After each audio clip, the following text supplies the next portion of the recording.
उस दिन मैंने तुम्हें इंटरव्यू के लिए बुलाया था। अभी मेरे काफ़ी सारे सवाल बाकी थे और जब मैंने तुमसे तुम्हारी उम्र के बारे में पूछा तो तुम ये समझे कि मैं हजरत उमर फारूक रज़ी अल्लाह अन्हु के बारे में पूछ रही हूँ और तुमने दौड़ लगा दी और जाते जाते तुमने ये कहा कि भाई ज़रा जल्दी करो, कुछ और पूछना है तो पूछ लो, मुझे बड़ी जल्दी है। मुझे बहुत गुस्सा आया। उसी वक्त मैं कहने लगी थी कि जुबान को लगाम दो, खबरदार जो मुझे भाई या बहन कहा। क्यों?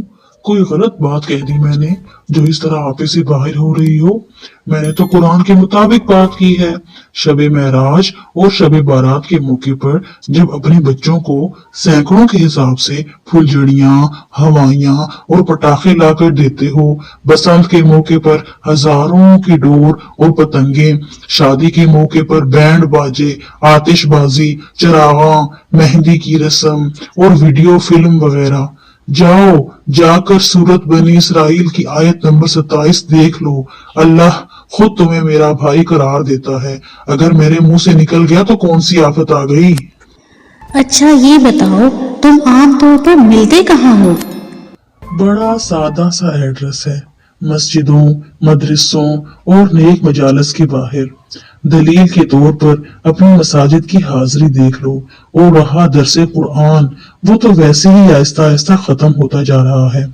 इत्तफाक से जहां होता है वहां इतने इश्तिहारात, बैनर और बार बार ऐलानात के बावजूद गिनती के चंद बूढ़े अफराद मेरी मौजूदगी की दलील हैं।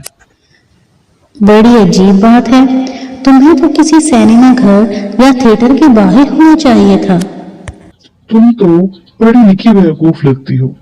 मुझे क्या पागल कुत्ते ने काटा है, या मैं तुम्हारी तरह इतना फारिग हूँ कि सिनेमा घर के बाहर बैठा मक्खियां मारता रहूं? मेरा तो सिर्फ इतना ही काम होता है कि तुम्हें इशारा करूं कि फलां सिनेमा में बड़े फुहश मनाजर दिखाए जाते हैं, जरूर चलना चाहिए। तुम वहां मुझसे पहले पहुंच जाते हो, फिर वहां 500-700 अफराद अंदर और दरवाजे बंद। अब बताओ मेरा वहां क्या काम? तुमसे ये पूछना तो याद ही नहीं रहा कि तुम्हारी खुराक क्या है, यानी तुम क्या खाते हो? बस तुम जैसे दोस्तों की मेहरबानी है। मुर्ग का गोश्त, बकरे का गोश्त, टिक्के कबाब, मछली, बिरयानी, सीरी पाए, हरीसा वगैरह चंगा चोखा खाने को मिल ही जाता है। अजीब बात है, कहाँ से खरीदते हो ये सब कुछ?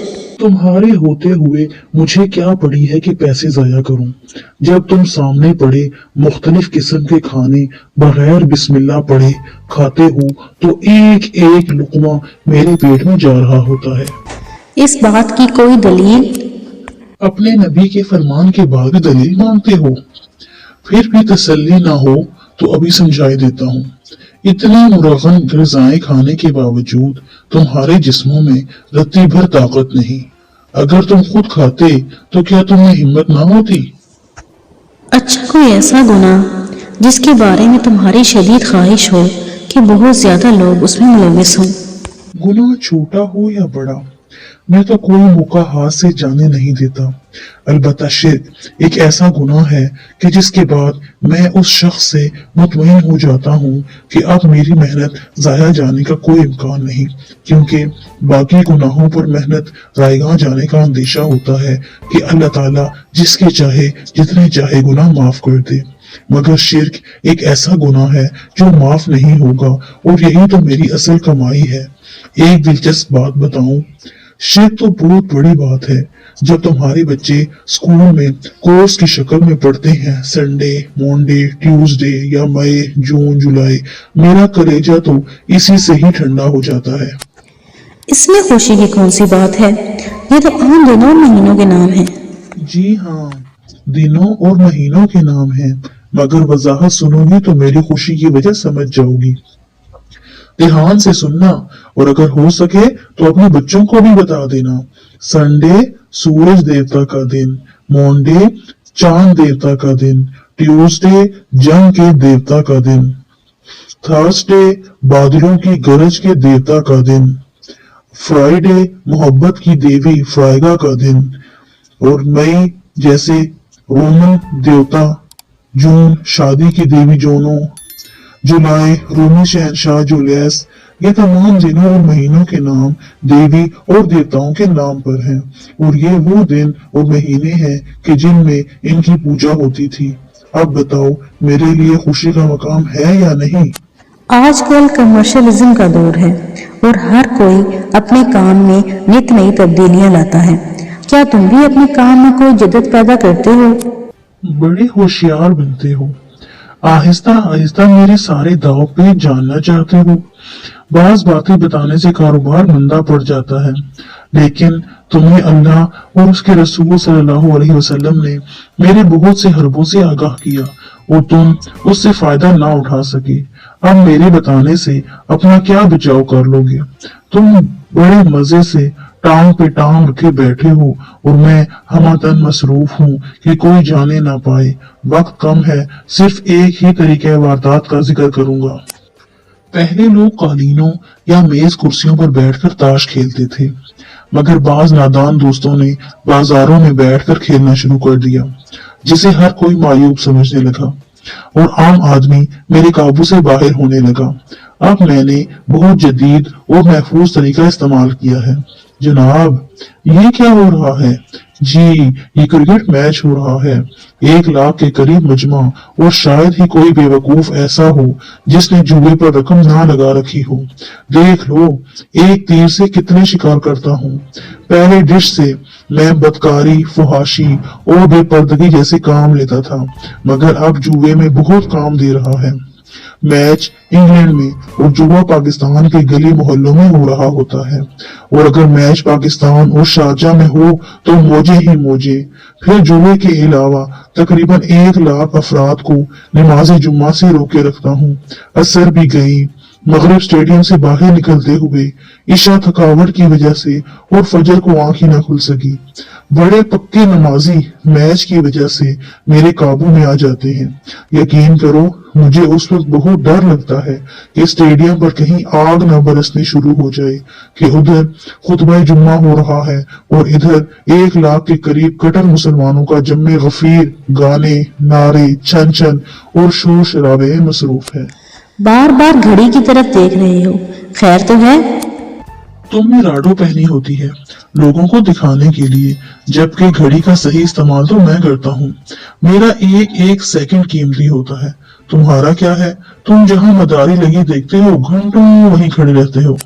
बस आखिरी सवाल, कौन से ऐसे मौके हैं जहां तुमसे बचना इंतहाई मुश्किल होता है? वैसे तो हर जगह यकसा मेहनत करता हूँ, मगर चंद मौके ऐसे हैं कि कोई कोई माई का लाल बचता है। नंबर 1, जब कोई गैर महरम मर्द और औरत अकेले हों तो उस वक्त तीसरा मैं होता हूँ। उस वक्त मेरे शिकंजे से बचना इंतहाई मुश्किल होता है। पहले ऐसे मौके पैदा करने के लिए बहुत मेहनत करना पड़ती थी, मगर अब तो माशा अल्लाह। इसके अलावा जब कोई गुस्से में हो तो उसकी रगों में खून की जगह मैं दौड़ रहा होता हूँ। 5-10 रुपए की खातिर कत्ल जैसा घिनौना जुर्म करवा देता हूँ। गुस्सा दिलाने के लिए पहले बहुत मेहनत करना पड़ती थी। लोग ठंडे थे, मगर अब जिसे देखो कांटे काटने को दौड़ता है, और जो जितना ज्यादा गर्म हो उतना ही ज्यादा पहुंचा हुआ मशहूर होता है। इस गुनाह में बड़े बड़े साहबे इल्म मेरे काबू आ जाते हैं, जिन पर लोग तनकीद करने की बजाय हंस कर कह देते हैं दरअसल इल्म बड़ा गर्म होता है। फिर तुम में से कई ऐसे भी हैं जो गुस्से में पागल होने की बजाय सियाने हो जाते हैं। इन्हें जब भी गुस्सा आता है कमजोर पर ही आता है। जब कोई अल्लाह की राह में देने लगे तो प्यार से कहता हूँ, अच्छे भले सियाने आदमी हो, तुम्हें खुद पैसों की सख्त जरूरत है। कारोबार से पैसे निकालोगे तो कारोबार के पल्ले क्या रह जाएगा? पहले ही काम ठप है। इन्हीं पैसों से बीवी के लिए कोई लॉकेट खरीद कर ले जाओ, खुश हो जाएगी। रंगीन टीवी, वीसीआर, डिश, पहले घर के ये लवाजमात तो पूरे कर लो।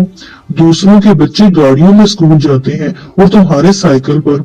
फिर भी अगर बाज ना आए तो मैं कहता हूँ, अच्छा नमाज खत्म होगी तो सबके सामने इमाम साहब को दे देना। जो ही किसी ने जिहाद पर जाने का इरादा किया, मैं फौरन अफसोस करने पहुंच जाता हूँ। नेकियां तो तुम पहले भी करते हो, इतना मुश्किल सवाब हासिल करने की क्या जरूरत है कि जान चली जाए? इतना वसी कारोबार कौन संभालेगा?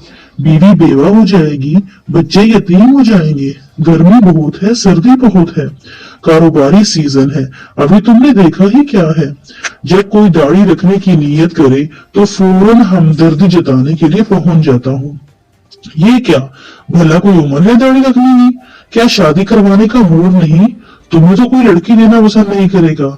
इन वसवसों से अगर बच जाए तो फिर घर वालों के जरिए जोर डालता हूँ कि मैं तेरा बाप नहीं या मैं तेरी माँ नहीं अगर तो शेव न कराए।